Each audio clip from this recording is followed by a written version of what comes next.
Hey there, this is Holly Williams, and today I'm just going to share a couple of ideas on how to decorate paper surfaces.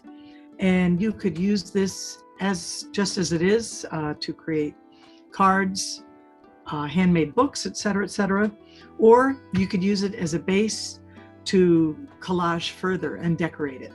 Basically, I'm going to show you how to do a wash on the paper and then create these designs using Saran wrap and salt. And many people have done this technique. You can see it from a lot of sources, but I think one of the first people that did this is Maxine Masterfield. And this is a book that she did, Painting the Spirit of Nature. And absolutely beautiful. She talks about using Saran wrap to create these textures within her pieces. And later on, there's some more examples in the book from other artists who have created abstract landscapes and emphasizing shapes and lines and colors. So if you're interested in this, this is a beautiful book. And here are some of the examples that I've done, and this is just fun to play with. So this area up here was with the Saran wrap. Down here, the texture is created with coarse salt. I'll show you how to do that. And the other side, the same type of technique. This was my first attempt at printing with some leaves. I put a little bit too much liquid under, but I think they could be used. Okay, and here's another one. Sort of has a jewel tone, sort of crystal shapes to it. And here's some salt texture with the Saran wrap on the bottom. And here are just a couple of small tiles that I did with the same technique. So, to get started, I have a large piece of Strathmore watercolor paper here. This is not expensive watercolor paper. It's relatively inexpensive. And I just have some well-loved watercolor paints. And again, these are not very expensive. The brand is Pelican, but I really like these paints. So I also have some coarse sea salt that I got at the grocery store. And of course, Saran wrap. And I'm going to try some bubble wrap today. Bubble wrap is great for just putting down textures. The other thing that I'm going to be using is a spritzer with water and a large brush just to do my wash. So I'm just going to start off spraying the paper just with water, and I'm going to do both sides. I'm doing a little bit on the other side, but you see how the paper is curling up. So you could stretch the paper, actually, tape it down. I'm just going to give it a little bit of moisture on both sides. I'm going to add a real nice wash of water.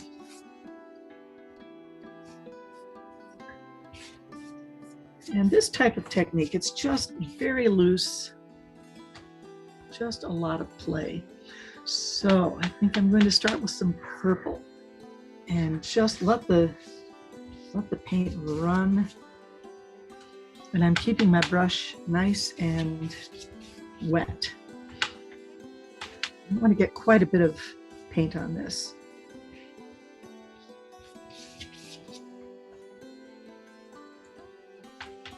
A lot of good color on it. One thing I like to do with color is It's sort of called carrying the color. I like to fill in different areas. If I start with a color up here, I might do 2 more, just so that your eye follows around with the color. And I'm doing analogous colors. I'm going to mix these a little bit. So analogous colors are ones that are close together on the color wheel. So the red and the purple are very, very close. I would not want to put yellow in here because those are opposite colors and I would really get a muddy color going. But blue, red, and purple I think will work really well. Let's see. Different blue here too. So I'm just sort of working quickly, just run it all around.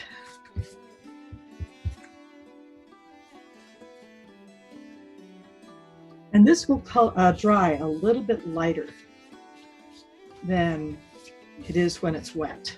So that's why I can put a little extra color down, and it's not going to be too much, I don't think. We'll find out. All right. I think I want a little more red down here just to, again, let that carry over a bit. And I'm going to spritz it, give it a real nice little extra coat of water, and take some Saran wrap.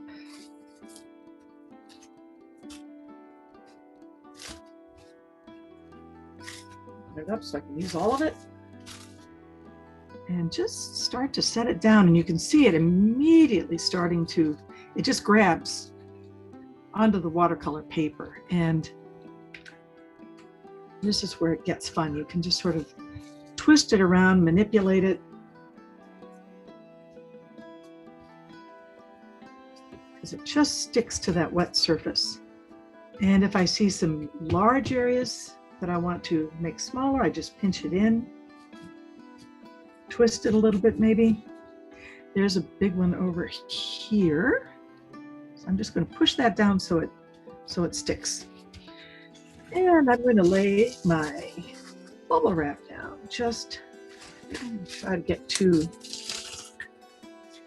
So I'm tearing the bubble wrap, and I want more sort of an organic shape. I'm just going to let that sit right on top, just like that. Throw some salt on.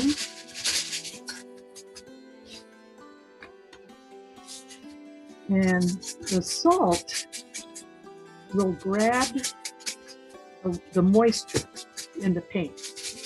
Will grab the water, and it pulls the water and the color in. It sort of concentrates the color in little spots. And I'm going to throw some bubble wrap up here too, I think. So I think that's good to go. Now the hard part is waiting for it to dry and see what happens. But you can see where this bubble wrap is pushing down, which is what I want. And I'm going to zoom in here. And you can also see where the salt is pulling that color and that moisture in. So that's where we're going to get those little speckles. All right, I'll be back and show you the results. Okay, I'm back after a couple of hours, and it was still damp, but through the magic of television, this is what we ended up with. And I'm pretty happy with it. So the colors definitely went a little bit lighter. I was a little concerned that I had way too much of the red, but I think that'll work. And if it's too dark, you can always put a little bit of gesso on it. You can always paint over things. But this is the salt and a little bit of bubble wrap and the Saran wrap down here. While I was waiting for it to dry, I decided to try another pseudo eco print. And so I did this one, and you can see where the Saran wrap was, just painted on top of the browns and a little bit of green. And I just took a couple of leaves that I had pulled out of the garden. And while this paper and paint was still wet, I put a little bit of paint onto the leaf and put it down. And the Saran wrap went over on top of everything. So I let that sit for a little while. And so that's the result there. Okay, thanks so much. Have fun.